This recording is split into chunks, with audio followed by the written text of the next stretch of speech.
Është përsëritur edhe një herë tjetër skena e muajit nëntor në fshatin Progër. I gjithë fshati është izoluar nga uji, që ka përmbytur jo vetëm sipërfaqet bujqësore, por ka depërtuar edhe brenda shtëpive. Sipas kryetarit Bashkisë Devoll, Eduard Duro, situata është kritike pasi rreshtet kanë qenë të shumta.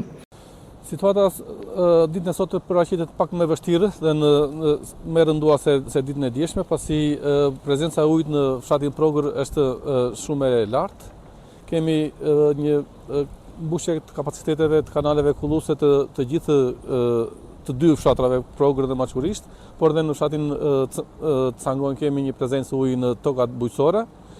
Besoj se me ndalimin e rreshjeve situata do normalizohet, por niveli i ujit në lumin Devoll ka kaluar nivelin e ujrave të kanaleve kulluese dhe për këtë qëllim kapacitetet e tyre janë në nivele maksimale. Në momentin nuk kemi shtëpi të përmbytura, kemi vetëm një pjesë të oborreve të tyre, nuk ka arritur pasi kjo është një situatë që ne dhe banorët e dinë dhe ndërtesat e kësaj lagje janë në mbi nivel dhe nuk besoj se do kemi përmbytje dhe hyrje në banesat e fshatarëve. Situata bëhet më e rëndë për banorët në kushte kur nuk kanë mundësi të dalin nga shtëpitë e tyre për të furnizuar me pajisje dhe ushqime të bazë, ndërsa temperaturat shënojnë -6 gradë Celsius në juglindje.